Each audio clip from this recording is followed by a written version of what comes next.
হ্যাঁ হ্যাঁ, এটা সত্যি, আমি অসুস্থ, খুবই অসুস্থ। কিন্তু কিন্তু তুমি এটা কেন বললে যে আমি আমার মনের নিয়ন্ত্রণ হারিয়ে ফেলেছি? তুমি কেন বললে আমি পাগল? তুমি এটা দেখতে পাচ্ছ না আমার নিজের মনের উপর পূর্ণ নিয়ন্ত্রণ রয়েছে? আমি পাগল নই, এটা কি পরিষ্কার নয়? আদতে আদতে এই অসুস্থতা আমার মন, ইন্দ্রিয় এবং অনুভূতিগুলিকে আরো আরো জোরদার, আরো শক্তিশালী করে তুলেছে। বিশেষ করে আমার শোনার ক্ষমতা আরো শক্তিশালী হয়ে উঠেছে। আমি এখন সেই সকল শব্দও শুনতে পাই যেগুলি আমি আগে কখনো শুনিনি। আমি স্বর্গের ডাকও শুনতে পাই, এমনকি এমনকি নরকের ডাকও। শোনো শোনো, আমি তোমাকে বলবো এটা কেমন করে হচ্ছে। তুমি দেখবে, তুমি তুমি শুনবে আমার মন কতটা সুস্থ। বুদ্ধিটা কখন যে আমার মাথায় এলো এটা বলা খুবই শক্ত। আমি যা করেছি তার সত্যিই কোনো কারণ নেই। বৃদ্ধ মানুষটিকে আমি ঘৃণা করতাম না, বরং বরং আমি তাকে ভালোবাসতাম। তিনি কখনো আমাকে আঘাত করেননি। আমি তার টাকা পয়সা চাইনি। আমার কি মনে হয় এটা তার চোখ। তার চোখটা ছিল শকুনের চোখের মতো। শকুন অর্থাৎ সেই ভয়ানক পাখিটার চোখের দৃষ্টির মতো যে একটা প্রাণী মরা পর্যন্ত লক্ষ্য করে, অপেক্ষা করে, আর তারপর মৃত শরীরটার উপর ঝাঁপিয়ে পড়ে এবং সেটিকে টুকরো টুকরো করে ফেলে খাওয়ার জন্য। ওই বুড়ো যখনই আমার দিকে ওই শকুনের দৃষ্টি দিয়ে দেখতো, আমার শিরদাঁড়া দিয়ে একটা ঠান্ডা স্রোত ওঠানামা করতো। এমনকি এমনকি আমার রক্ত পর্যন্ত ঠান্ডা হয়ে যেত। আর তাই আমি শেষ পর্যন্ত ঠিক করে ফেললাম আমাকে ওই বুড়োটাকে মারতে হবে, আর চিরকালের জন্য বন্ধ করে দিতে হবে ওর এই চোখ দুটো। তাহলে তুমি কি মনে করছো আমি পাগল? একজন পাগল কখনো প্ল্যান করতে পারে না। কিন্তু তোমার আমাকে দেখা উচিত ছিল। ওই গোটা সপ্তাহটা জুড়ে আমি বৃদ্ধ মানুষটির সাথে যতটা সম্ভব, মানে মানে আমি যতটা পেরেছি আর কি, বন্ধুর মতন মিশেছি। প্রত্যেক দিন রাত ঠিক 12টার সময় আমি ধীরে ধীরে তার দরজাটা খুলতাম।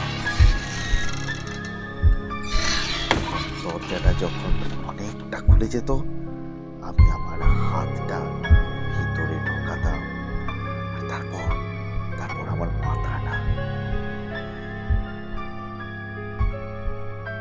আমি আমার হাতে একটা লাইট ধরে থাকতাম। লাইটটা একটি কাপড়ে কভার করা থাকতো যাতে বাইরে থেকে লাইটটাকে দেখা না যায়, এবং আমি শান্ত হয়ে দাঁড়িয়ে থাকতাম। এরপর ধীরে ধীরে অত্যন্ত সাবধানে আমি কাপড়টা অতি অল্প পরিমাণে তুলতাম, যাতে একটা পাতলা ক্ষীণ আলোর রেখা ওই চোখের উপর পড়ে। 7টি দীর্ঘ রাত, প্রত্যেক রাতের মধ্যরাতে আমি এটা করে গিয়েছি। প্রত্যেকবার চোখটা বন্ধ থাকতো। তাই আমার পক্ষেও কাজটা করা সম্ভব হচ্ছিল না, কারণ আমি যেটা বুঝতে পারছিলাম যে বৃদ্ধ লোকটিকে নয়, আমাকে মারতে হবে ওই চোখটাকে, তার ওই শয়তানি চোখটাকে। প্রত্যেক সকালে আমি তার ঘরে যেতাম এবং উষ্ণ অভ্যর্থনার স্বরে জিজ্ঞাসা করতাম, রাতে কেমন ঘুমালে? সে ঘুণাক্ষরেও বুঝতে পারতো না যে প্রত্যেক রাতে ঠিক 12টার সময় যখন সে ঘুমায়, আমি তার দিকে তাকিয়ে থাকি। 8 নম্বর দিন রাতে দরজাটা খোলার সময় আমি স্বাভাবিকের চেয়ে অনেক বেশি সতর্ক ছিলাম। আমার হাত দুটো একটা ঘড়ির কাঁটার থেকেও ধীরে সাবধানতার সাথে এগোচ্ছিল। এর আগে আমি কখনো আমার নিজের ক্ষমতা এত তীব্রভাবে অনুভব করিনি। আমি এখন নিজের সফলতা সম্পর্কে সম্পূর্ণরূপে নিশ্চিত ছিলাম।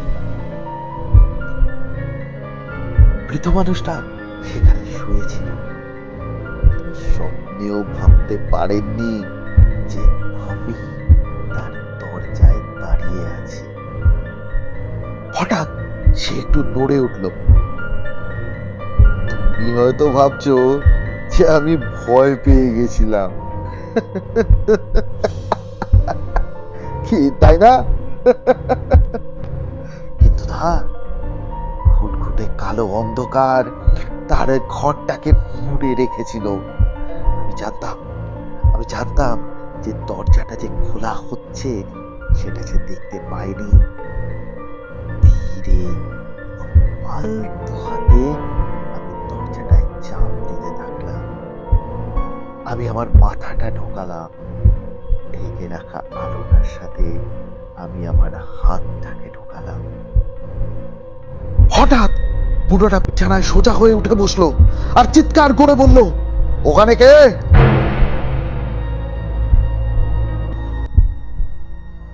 ঘন্টাখানে কোনো নড়াচড়া না করে আমি একদম পাথরের মতো স্থির হয়ে দাঁড়িয়ে রইলাম।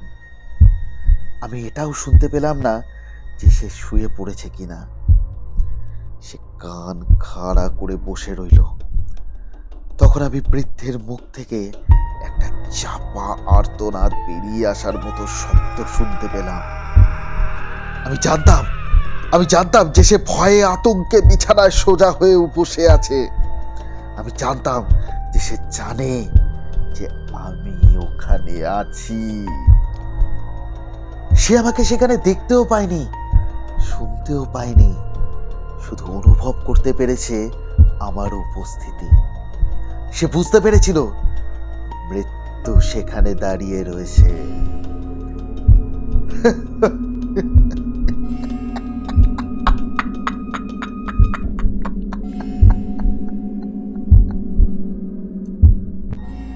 ধীরে ধীরে অল্প অল্প করে আমি কাপড়টাকে তুলতে থাকলাম, যতক্ষণ না পর্যন্ত একটা ক্ষুদ্র অতি অল্প ক্ষীণ রেখা তার মধ্যে থেকে বের হয় এবং সোজা সোজা গিয়ে পড়ে ওই শকুনের চোখের ওপর। এটা খোলা ছিল, একেবারে পুরোপুরি খোলা ছিল। আমার রাগ আরো বেড়ে গেল যখন দেখলাম যে চোখটা সরাসরি আমার দিকে তাকিয়ে আছে। আমি বৃদ্ধটির মুখ দেখতে পাচ্ছিলাম না, শুধু শুধু সেই চোখ, সেই গাঢ় নীল রঙের চোখ। আমার শরীরের সব রক্ত বরফের মতো ঠান্ডা হয়ে গেল। আমি তোমাকে বলিনি আমার শোনার ক্ষমতা অস্বাভাবিকভাবে তীব্র হয়ে উঠেছিল? এখন আমি দেওয়ালে ঝোলানো ঘড়ির শব্দের মতো একটা দ্রুত, নিচু এবং মৃদু শব্দ শুনতে পাচ্ছিলাম। এটা ছিল পুরোটার হৃদস্পন্দনের শব্দ। আমি শান্তভাবে দাঁড়িয়ে থাকার চেষ্টা করলাম, কিন্তু শব্দটা বেড়েই চলল। পুরোটার ভয় চরম পর্যায়ে পৌঁছেছিল, আর শব্দটা যতই বাড়তে লাগলো ততই আমার রাগ আরো বেশি, আরো যন্ত্রণাদায়ক হতে লাগলো। কিন্তু এটা রাগের থেকেও আরো বেশি কিছু ছিল। নিস্তব্ধ রাতে শোবার ঘরের সেই অন্ধকারের নীরবতার মাঝে আমার রাগ ভয়ে পরিণত হলো, কারণ সেই হৃদস্পন্দন এত জোরে হচ্ছিল যে আমার বিশ্বাস ছিল কেউ না কেউ তা শুনতে পাবেই। সময় হয়ে এসেছিল। আমি ছুটে ঘরের মধ্যে ঢুকলাম, চিৎকার করে বললাম, মর মর। আমি তার উপর ঝাঁপিয়ে পড়লাম এবং বিছানার চাদর দিয়ে তার মাথা শক্ত করে চেপে ধরলাম। আর অমনি বৃদ্ধ লোকটি ভয়ে একটা বিকট চিৎকার করে উঠল। তার বুকের ভিতরটা তখনও ধক ধক করছিল, কিন্তু আমি হাসলাম, কারণ আমি বুঝতে পেরেছিলাম যে আমি সফলতার একেবারে দোরগোড়ায় এসে পৌঁছেছি। অনেকক্ষণ ধরে বুকের ধুকপুকানিটা চলতে লাগলো, কিন্তু কিন্তু শেষ পর্যন্ত ওটা বন্ধ হয়ে গেল। পুরোটা মারা গেল। আমি বিছানার চাদরটা সরিয়ে নিয়ে তার বুকের ওপর আমার কানটা রাখলাম। কোনো শব্দ নেই। হ্যাঁ হ্যাঁ, ও মরেছে, পাথরের মতো শান্ত হয়ে গেছে। ওই চোখ দুটো আমাকে আর জ্বালাবে না।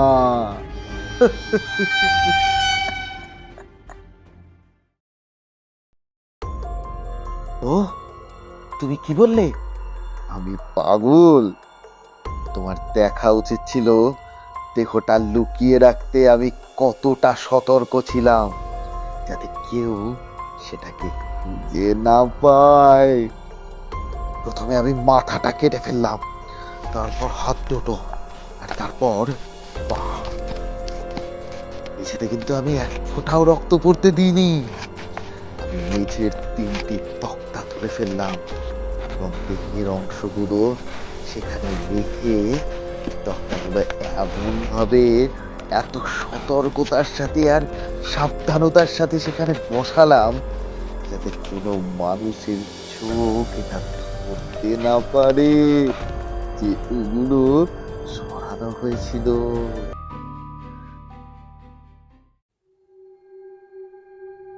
ঠিক যখনই আমি কাজটা শেষ করলাম, তখনই আমি শুনতে পেলাম যে কেউ দরজায় এসে দাঁড়িয়েছে। তখন ভোর 4টে, কিন্তু তখনও অন্ধকার।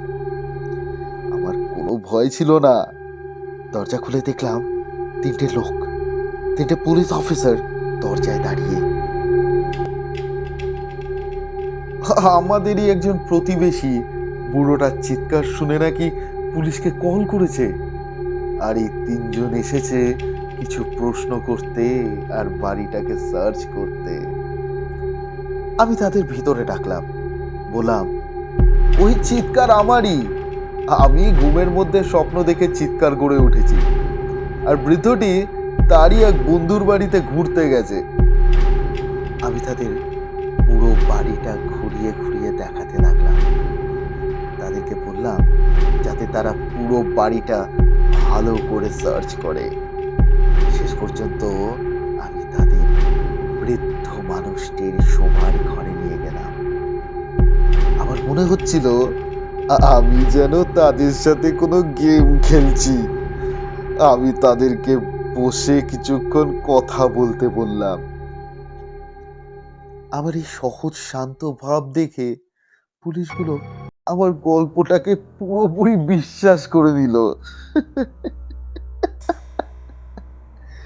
তাই ওরা স্বাভাবিকভাবেই আমার সাথে বসে কথা বলতে লাগলো। যদিও আমি স্বাভাবিকভাবেই ওদের সাথে কথার উত্তর দিচ্ছিলাম, কিন্তু খুব শীঘ্রই আমি চাইতে লাগলাম যাতে ওরা চলে যায়। আমার মাথায় যন্ত্রণা হচ্ছিল, আর আমার কানে একটা অদ্ভুত শব্দ হচ্ছিল। আমি আরো বেশি, আরো দ্রুততার সাথে কথা বলতে লাগলাম। শব্দটা পরিষ্কার হচ্ছে, তবু ওরা বসে বসে কথা বলেই যাচ্ছে। হঠাৎ আমি বুঝতে পারলাম যে শব্দটা আমার কানের মধ্যে হচ্ছে না, এটা শুধুমাত্র আমার মাথার মধ্যে নেই। আমার মুখ সাদা হয়ে এলো। আমি তবু যত আরো জোরে, আরো দ্রুততার সাথে কথা চালিয়ে যেতে লাগলাম, ততই শব্দটাও আরো জোরে হতে লাগলো। এই শব্দটা আমি চিনি। হ্যাঁ হ্যাঁ হ্যাঁ, আমার অতি পরিচিত একটা শব্দ। দেওয়ালে ঝোলানো ঘড়ির শব্দের মতো একটা দ্রুত, নিচু, নরম শব্দ। জোরে জোরে, আরো জোরে হতে লাগলো। এটা যাচ্ছে না কেন? জোরে, আরো জোরে। আমি চেয়ার ছেড়ে উঠে দাঁড়িয়ে ঘরময় দ্রুত পায়চারি করতে শুরু করলাম। ওই ওই ভয়ানক শব্দটাকে ঢাকতে আমি আমি আমার চেয়ারটাকে ঘরের মেঝেতে ঘষতে লাগলাম, যাতে আরো আরো জোরে শব্দ হয় আর ওই ভয়ানক শব্দটা ঢাকা পড়ে যায়। এমনকি এমনকি আমি আরো জোরে জোরে কথা বলতে লাগলাম। তবুও ওরা তিনজন বসে বসে হেসে হেসে কথা বলেই চলেছে। আচ্ছা, এটা কি সম্ভব? এটা কি সম্ভব যে ওরা শব্দটা শুনতে পাচ্ছে না? না না, ওরা শুনেছে। আমি নিশ্চিত ওরা শুনেছে, ওরা জানে। আর তাই ওরা আমার সাথে একটা খেলা খেলছে। আমি আর সহ্য করতে পারছি না, আমার সহ্যের সীমা ছাড়িয়ে যাচ্ছে। ওদের ওই হাসি আর আর ওই শব্দটা আমি আর নিতে পারছি না। ও ও তীব্র, আরো তীব্র, আরো আরো তীব্র। হঠাৎ আমি আর সহ্য করতে পারলাম না। ওই তক্তাগুলোর দিকে আঙুল দিয়ে দেখিয়ে চিৎকার করে উঠলাম, হ্যাঁ হ্যাঁ হ্যাঁ, আমি মেরে ফেলেছি, আমি ওকে মেরে ফেলেছি। ওই তক্তাগুলো সরান, তাহলেই আপনারা দেখতে পাবেন যে আমি ওকে মেরে ফেলেছি। কিন্তু কিন্তু ওর হৃদস্পন্দনটা এখনো থামছে না কেন বলতে পারেন? ওটা কেন থামছে না?